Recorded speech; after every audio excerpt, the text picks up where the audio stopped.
Assalamualaikum warahmatullahi wabarakatuh.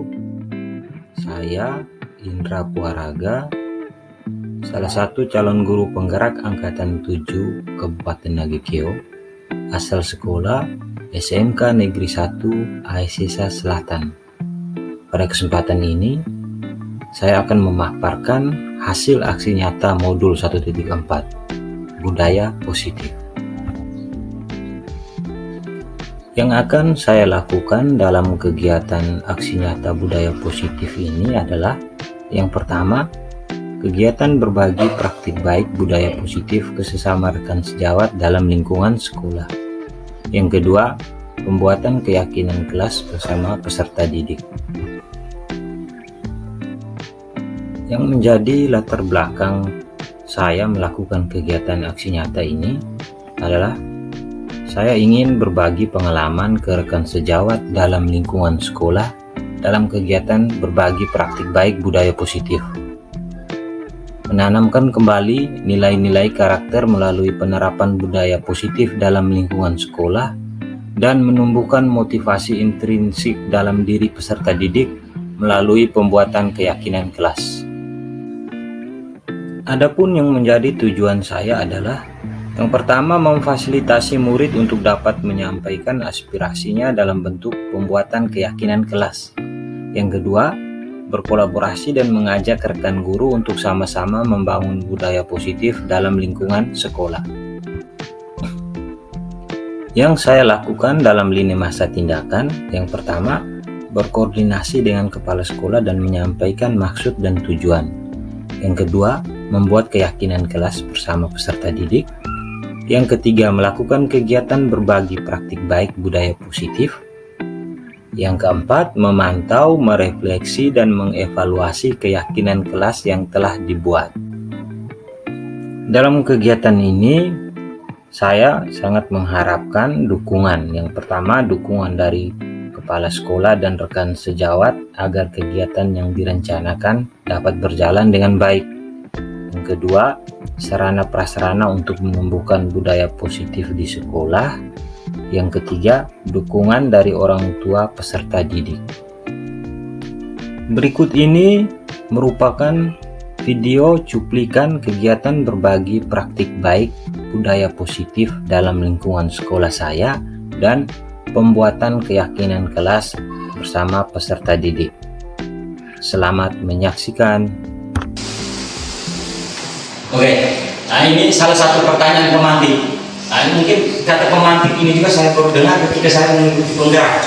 Biasa ketika kita mengikuti Zoom dengan fasilitator atau instruktur dikasih kata pertanyaan pemantik.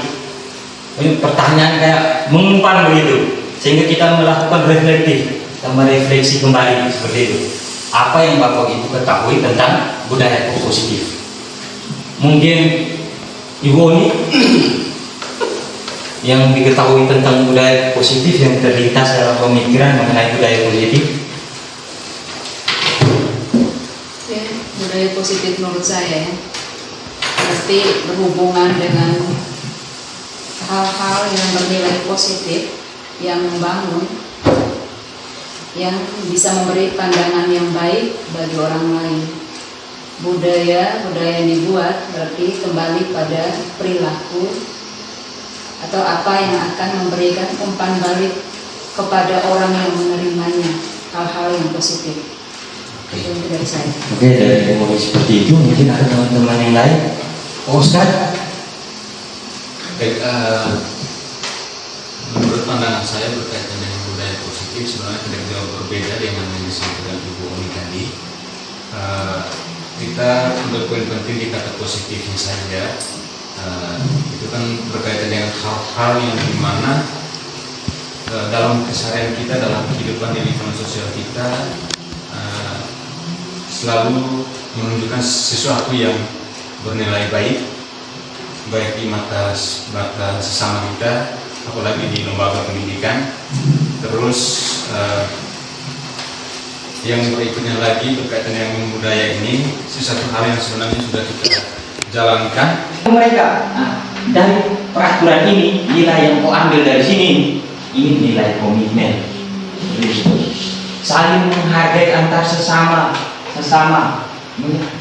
tidak menghina atau tidak mencemooh teman yang mengalami kekurangan. Kita jelaskan mereka yang dimaksudkan dengan kata-kata nilai yang tertera di dalam itu, nilai saling menghargai, sehingga bahwa peraturan yang kita buat itu tujuannya untuk apa, mereka pahami bahwa peraturan ini untuk mencapai ini, seperti itu. Oh, saya bisa mencapai ini, saling menghargai orang ketika saya menghargai sesama, tidak lihat mencemooh kekurangan teman atau membuli teman, gitu.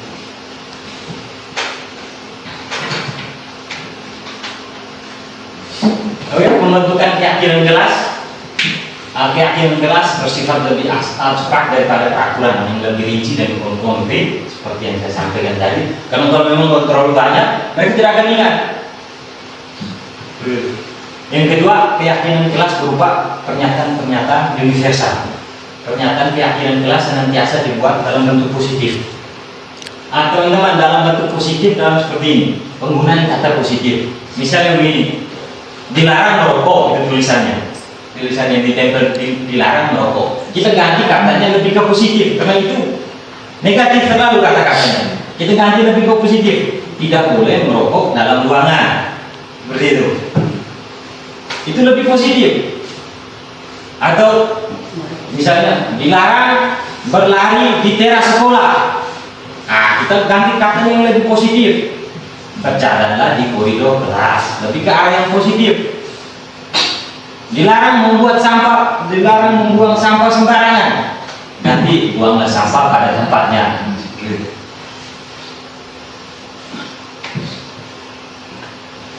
Keyakinan kelas sebaiknya sesuatu yang dapat diterapkan di lingkungan tersebut. Jadi kita lihat poin-poin apa yang menjadi hal yang menjadi kekurangan dalam kelas itu, atau yang belum terbentuk dalam kelas itu, kita sesuaikan.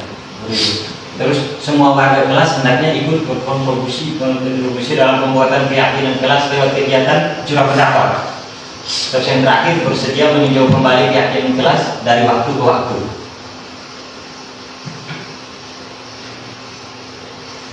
Materi berikut, hukuman, sanksi, dan restitusi.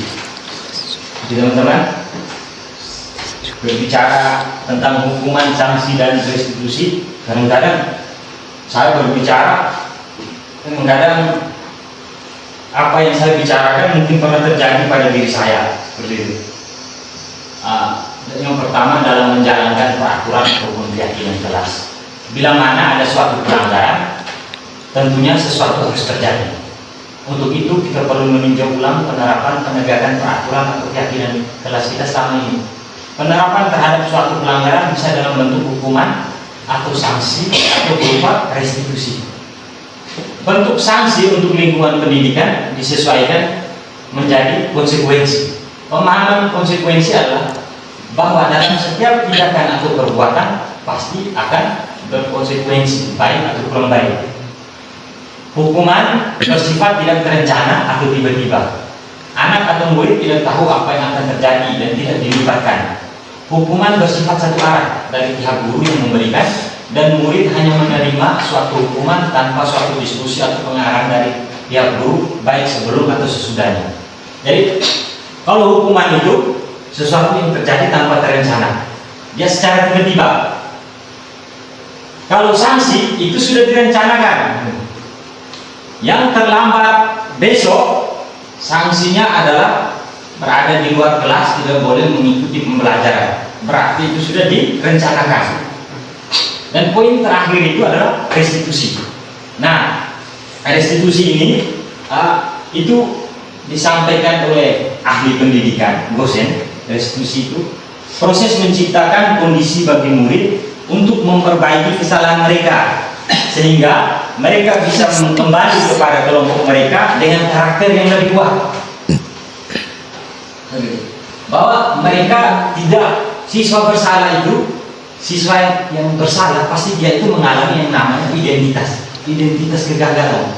Dia merasa diri dia sudah gagal, saya mengecewakan, saya gagal. Nah, kita jangan menambah lagi beban dia, maksudnya seperti itu. Karena pada dasarnya seorang manusia ketika dalam satu tekanan, fungsi otaknya semuanya tidak berjalan, hanya salah satu otak saja berjalan. Dia akan berpikir bahwa tetap saya ini salah, saya sudah mengecewakan guru saya, wali kelas saya, orang tua saya, kakak adik saya yang membiayai saya, begitu. Terus cara bagaimana kita meningkatkan kembali, mengembalikan moralnya, sehingga dia tidak merasa identitas gagal. Dia tidak bahwa oh, saya bisa berubah, besoknya atau lusanya saya di suatu waktu saya bisa berubah. Begitu.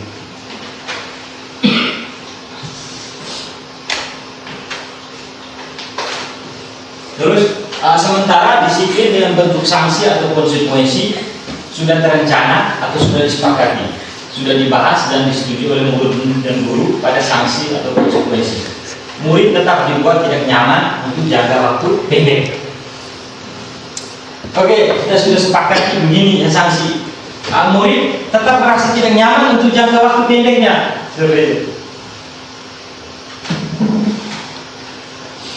Penghargaan maupun hukuman adalah cara-cara mengontrol perilaku seseorang yang menghancurkan potensi untuk pembelajaran yang sesungguhnya.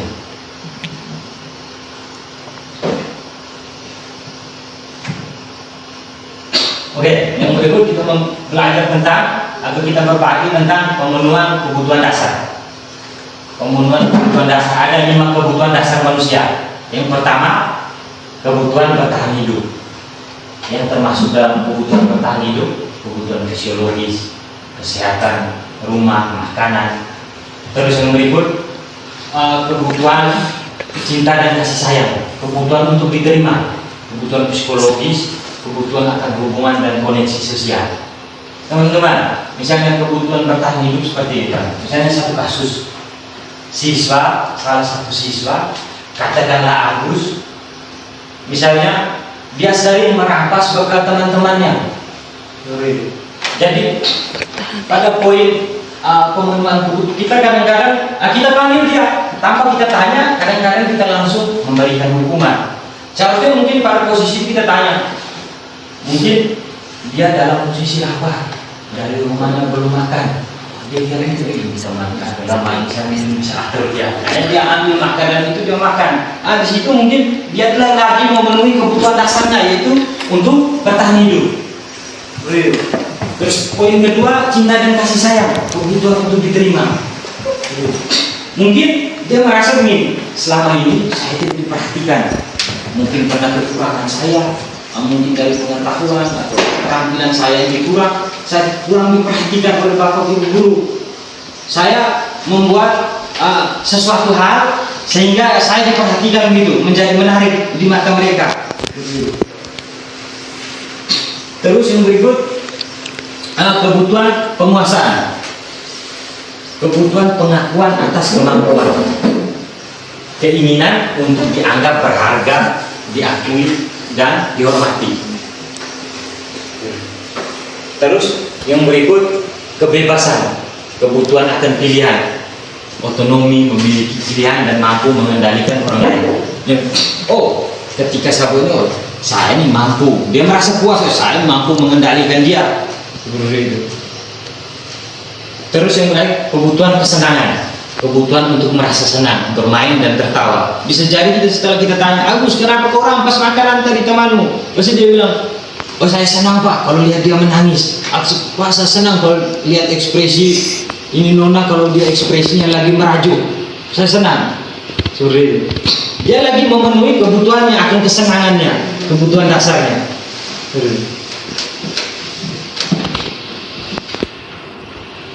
Nah, 5 posisi kontrol. 5 posisi kontrol. Yang pertama, posisi penghukum. Seorang penghukum bisa menggunakan hukuman fisik maupun verbal. Orang-orang yang menjalankan posisi penghukum senantiasa mengatakan bahwa sekolah memerlukan sistem atau alat yang dapat lebih menekan murid-murid lebih dalam lagi. Terus, misalnya dia menggunakan kata-kata seperti patuhi aturan saya, atau nanti awas kamu begini-begini. Terus kamu selalu saja salah. guru seperti ini senantiasa percaya hanya ada satu cara pembelajaran yang dikatakan bisa berhasil, yaitu bahwa cara saya seperti ini pasti berhasil. Seperti itu. Hasilnya itu adalah kemungkinan murid marah dalam hati dan mendendam. Bisa jadi dia mendendam, nanti bisa jadi mendendamnya terbawa sampai sesuatu hal yang tidak kita inginkan. Seperti itu. Terus pada posisi kontrol yang kedua, membuat orang merasa bersalah. Pada posisi ini biasanya guru akan bersuara lebih lembut. Membuat orang merasa bersalah akan menggunakan keheningan yang membuat orang lain merasa tidak nyaman, bersalah atau rendah diri. Misalnya, ibu sangat kecewa dengan kamu, ibu sudah beritahu kamu seperti ini, tapi kamu tetap melakukan, ibu kecewa dengan kamu. Itu biasanya yang digunakan oleh kata-kata orang yang mencoba membuat rasa bersalah, membuat orang merasa bersalah. Atau bagaimana kalau saya nanti kamu buat di sini sekolah, kami sampaikan ke orang tua kamu, dan orang tua kamu tahu. Pada posisi ini, murid akan memiliki penilaian yang buruk tentang dirinya, merasa tidak berharga, dan dia telah mengecewakan orang-orang yang disayangi. Pada akhirnya dia akan merasa berdiam diri, menghindar diri dari orang-orang yang dia sayang, karena dia merasa bahwa dia mengalami identitas gagal, telah mengecewakan semua orang. Terus yang ketiga, posisi kontrol teman. Guru pada posisi ini tidak akan menyakiti murid, namun akan tetap berupaya mengontrol murid melalui persuasi. Posisi teman pada guru bisa negatif ataupun positif. Kadang kita menggunakan, misalnya lebih konkretnya kita menggunakan kata, ingat kan kemarin Pak Guru pernah bantu kau buat ini. Nah sekarang kau buat ini dulu. Jadi pada posisi itu murid akan merasa bahwa dia mengandalkan guru itu. Nah ketika guru itu tidak bisa membantu dia, berarti dia akan kecewa dengan itu guru. Ketika dia membuat masalah ini, guru ini bantu saya. Tetapi ketika kita pada saat itu kita tidak bisa membantu dia, ternyata saya kira guru ini menganggap saya selama ini sebagai adik dia atau sebagai yang lain-lain yang dianggap teman, orang dekat, tapi ternyata dia tidak bisa membantu saya. Seperti itu. Terus pada posisi kontrol yang keempat, posisi monitor atau pemantau. Memonitor berarti mengawasi. Pada saat kita mengawasi, kita bertanggung jawab atas perilaku orang-orang yang kita awasi. Posisi pemantau berdasarkan pada peraturan-peraturan dan konsekuensi.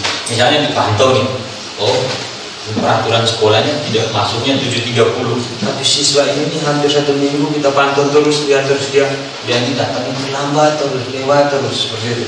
Itu posisi pemantau. Terus posisi terakhir ini adalah posisi manajer. Kalau saya pribadi, saya belum sampai ke posisi ini. Mungkin posisi teman pernah, posisi pembuat rasa bersalah sering, posisi penghukum apalagi lebih sering dari semua.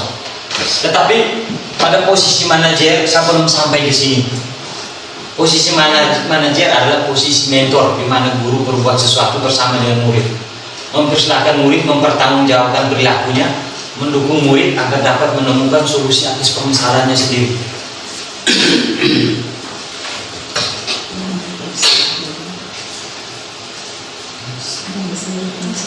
Pada posisi ini dia tidak mengacu pada konsekuensi, namun dia berkolaborasi dengan murid bagaimana memperbaiki kesalahan yang ada.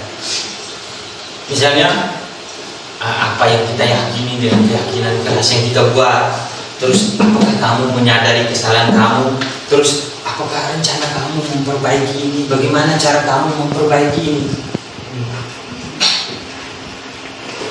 Kadang saya pada awal dengar materi bertabrakan, berbenturan dengan diri sendiri. Tetapi setelah membaca, pada posisi ini posisi ideal, makanya dia ditaruh terakhir. Kalau saya pribadi belum sampai ke sini.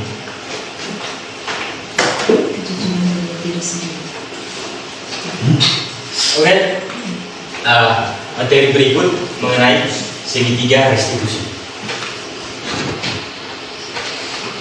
Restitusi adalah proses menciptakan kondisi bagi murid untuk memperbaiki kesalahan mereka, sehingga mereka bisa kembali pada kelompok mereka dengan karakter yang lebih kuat.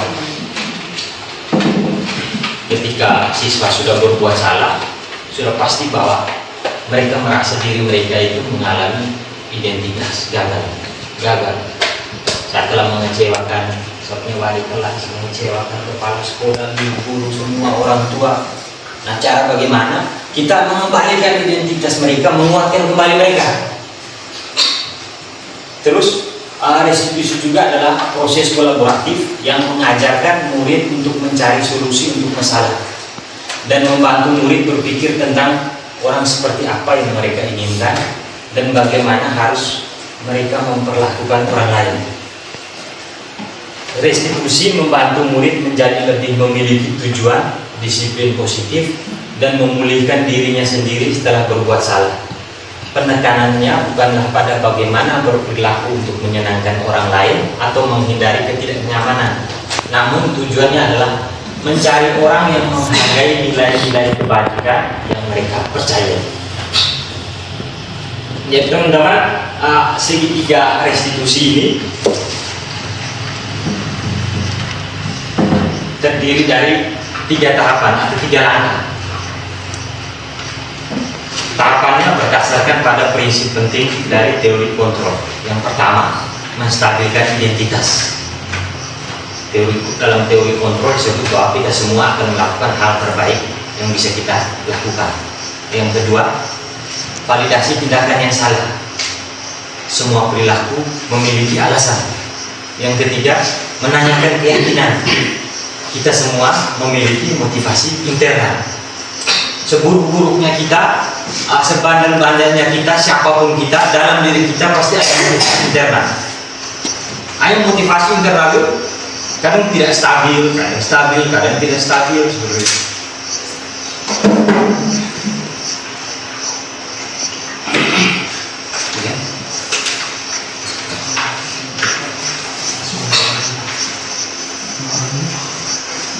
Teman-teman, yang pertama mengenai segitiga restitusi ini mengenai menstabilkan identitas.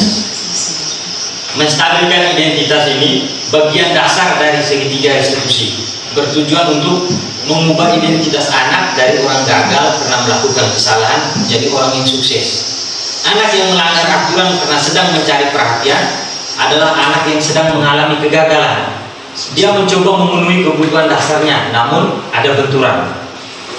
Kita mengkritik dia, maka akan tetap membuatnya merasa dalam posisi gagal. Kalau kita ingin menjadi reflektif, maka kita harus meyakinkan anak. Misalkan kita katakan berbuat salah itu manusiawi. Siapapun pernah melakukan kesalahan, termasuk bapak ibu guru. Guru juga pernah terlambat juga, seperti itu. Di sini bapak dan guru tidak berusaha mencari siapa yang salah dan siapa yang benar atau mencari kesalahan kamu, tetapi di sini bagaimana sama-sama kita mencari solusi dari permasalahan kamu. Kalau kamu datang terlambat, misalnya kamu tinggal di mana? Di Raja Mara. Raja Mara jauh. Kamu punya jam berapa? Kamu menggunakan solusi. Yang kedua, validasi tindakan yang salah. Setiap tindakan yang dilakukan memiliki tujuan, yaitu memenuhi kebutuhan dasar. Kalau kita memahami kebutuhan dasar apa yang mendasari sebuah tindakan, kita akan bisa menemukan cara paling efektif untuk memenuhi kebutuhan dasar tersebut. Misalkan, kamu pasti punya alasan melakukan hal ini. Mungkin kamu bisa melakukan hal yang lebih buruk dari ini. Kamu patut bangga pada dirimu sendiri karena sudah mempertahankan sesuatu yang berharga. Mungkin ada cara lain yang lebih baik untuk mendapatkan apa yang kamu butuhkan. Restitusi tidak menyarankan guru bahwa melanggar aturan adalah sikap baik. Tetapi dalam restitusi, guru harus memahami alasannya dan paham bahwa setiap orang akan melakukan hal yang terbaik di waktu tertentu. Anak yang biasanya tidak terjangkau atau tertutup, akan lebih terbuka pada guru.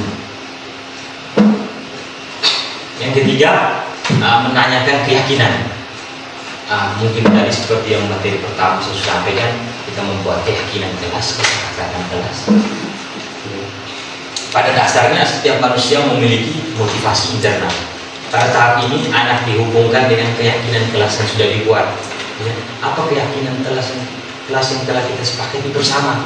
Misal, kamu menjawab. Apakah kamu merasa bahwa sudah bertanggung jawab atau belum? Kedepannya kamu mau menjadi orang seperti apa? Pertanyaan kedepannya kamu mau menjadi orang seperti apa? Penting menanyakan itu. Apakah mereka ingin menjadi atau materi mengenai budaya positif? Materi ini juga kami sudah dapatkan. Mungkin waktu kami sudah bergabung dengan teman-teman yang lain. Minta maaf dengan tidak mengurangi rasa hormat. Bukan berarti bahwa saya di depan sini saya yang paling sudah tidak, tapi karena ada satu poin bahwa kami harus memenuhi tugas sebagai guru penggerak, berbagi materi mengenai budaya positif. Mungkin teman-teman saya putarkan sedikit video sehingga kita lebih memaknai apa yang dimaksudkan dengan segitiga restitusi. Dengan nama restitusi.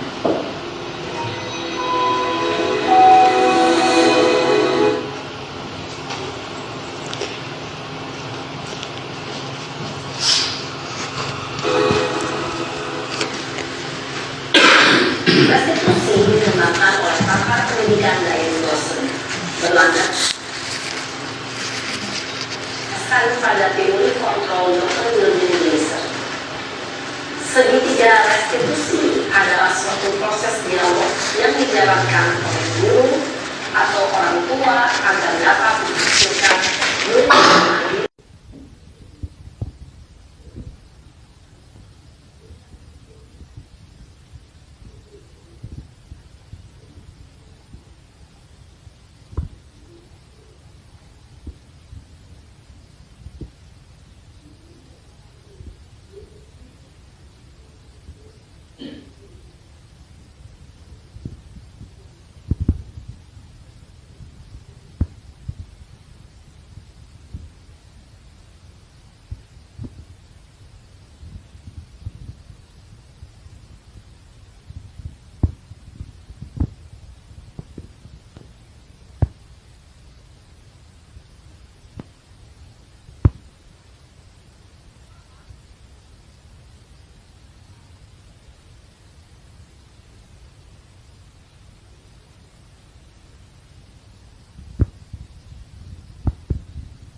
2.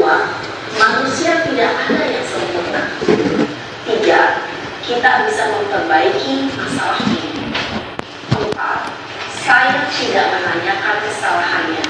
Saya lebih fokus bagaimana memperbaiki masalah ini. 5. Apakah saat ini kamu sedang menjadi orang yang baik untuk dirimu sendiri?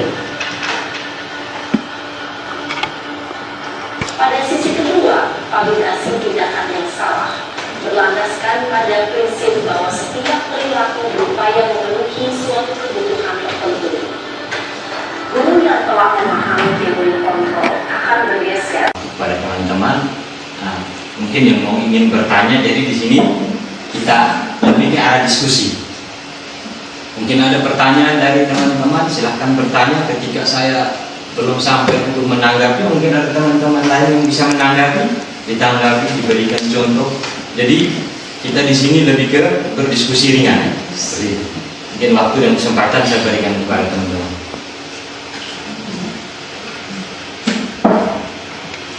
Dari saya, terima kasih. Ini ilmu yang luar biasa. Ini dari saya hal yang sangat baru.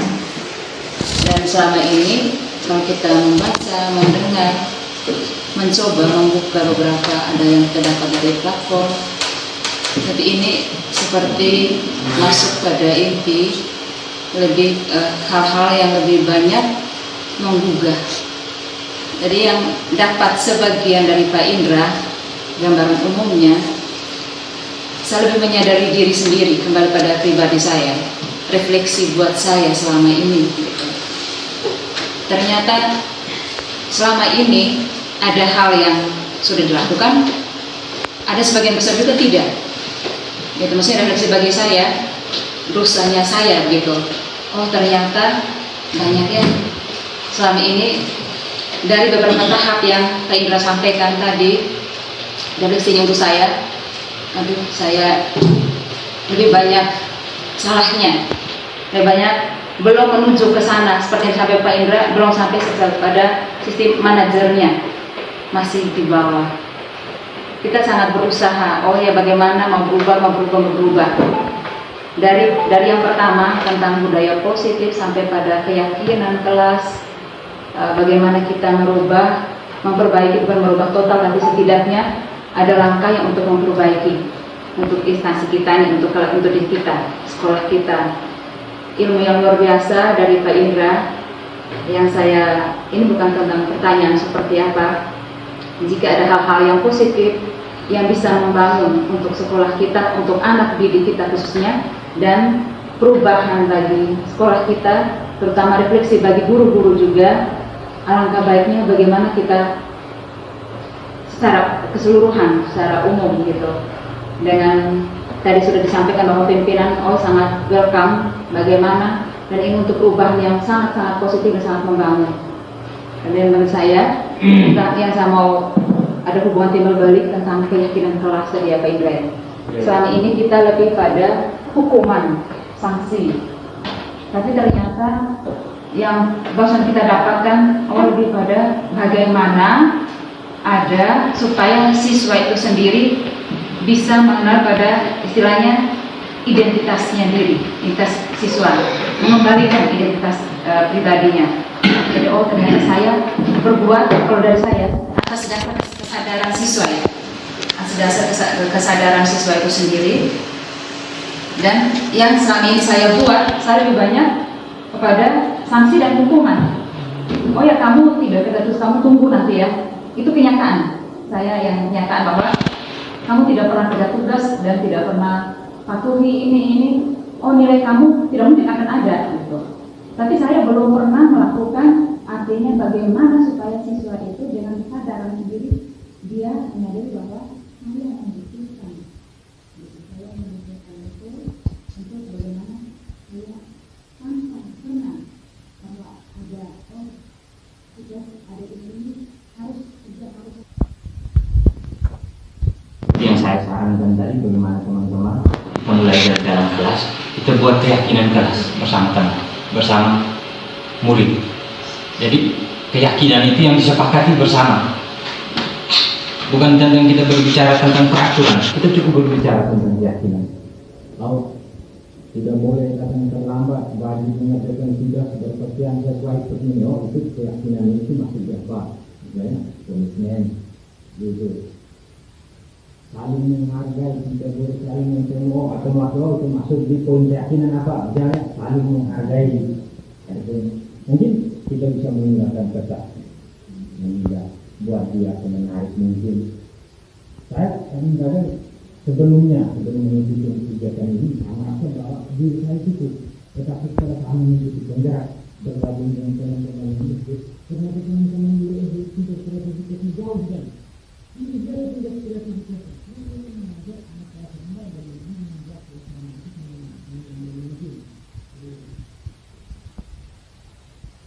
Terus, dari pihak militer itu berarti berdasarkan kesepakatan bersama.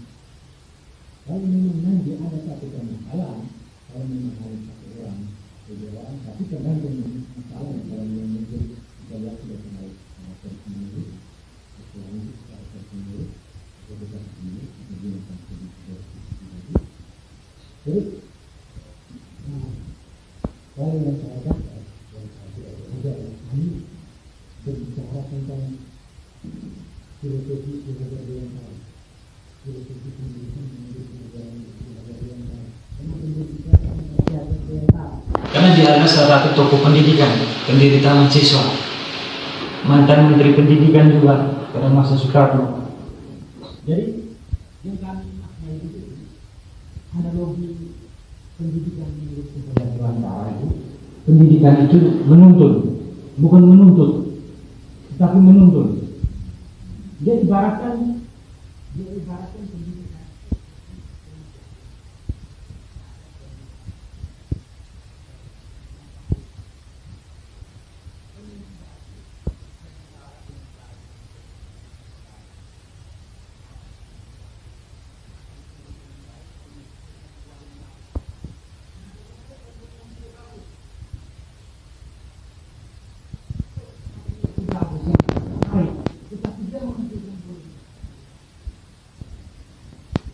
Jadi tujuan pendidikan menurut pelajar dewasa memberikan keselamatan dan kebahagiaan yang setinggi-tingginya, baik sebagai manusia maupun sebagai anggota masyarakat.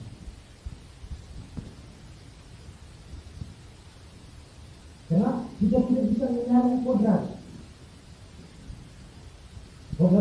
alamnya, terakhir kodrat alamnya sudah seperti itu. Kodrat alamnya dia seperti itu. Apa kita akan menyalahi kodratnya? Boleh. Terus pertanyaan Ibu Uni juga itu pernah saya ditanyakan saya waktu itu seleksi tahap 2 wawancara, ditanya oleh pakar pendidikan, kebetulan wawancara saya, ditanya saya, Ibu mengajar apa? Dengan saya mengajar video. Pertanyaan saya untuk pengguru, misalnya dalam salah satu keterampilan ada siswa yang tidak bisa melakukan. Benar, dan ini ada salah, itu terlepas dari kekurangan saya sebagai manusia. Selamat siang. Terima kasih. Tidak boleh saling mengejek, misalnya kamu tulis gitu dong. Berarti itu masuk yang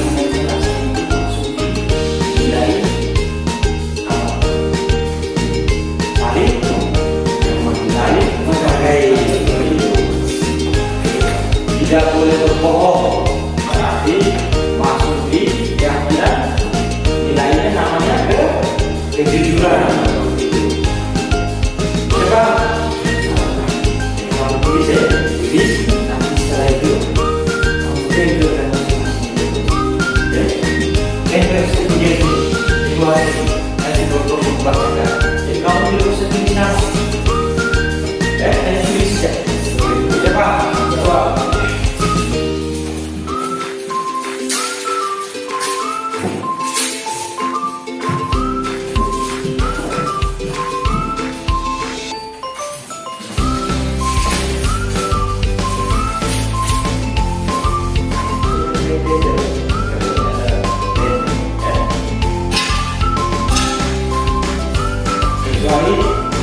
Tuhan, itu.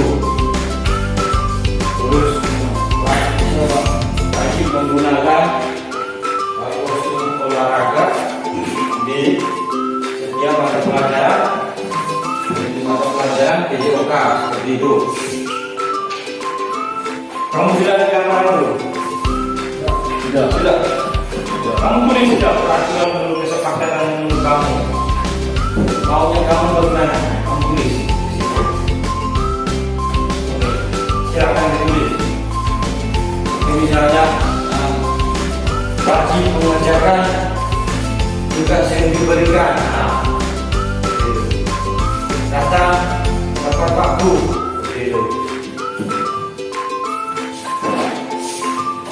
Ada yang masih bingung? Kamu tulis saja seperti aturan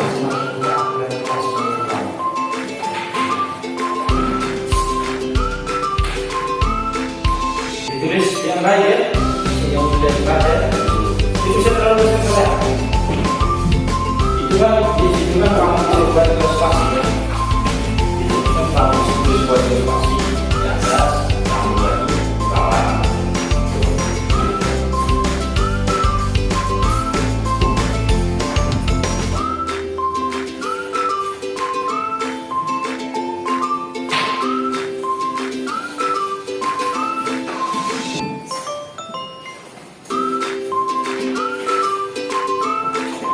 Tulis? Tidak. Ada yang belum?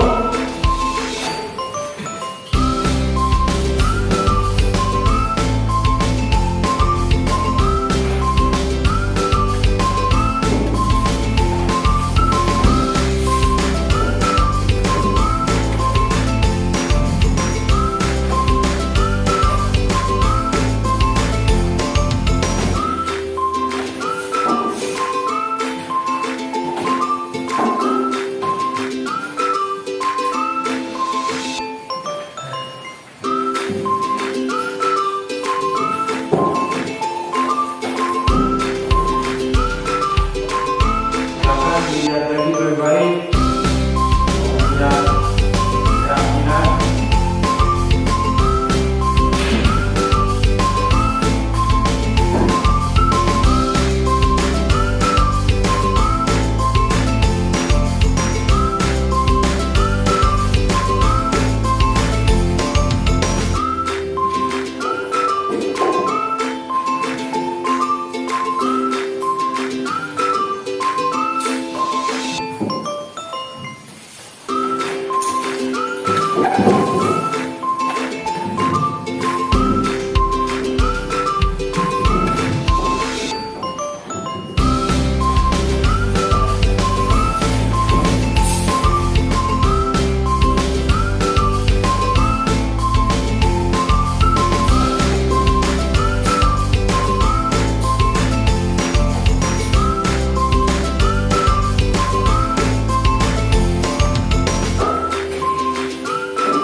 Sudah?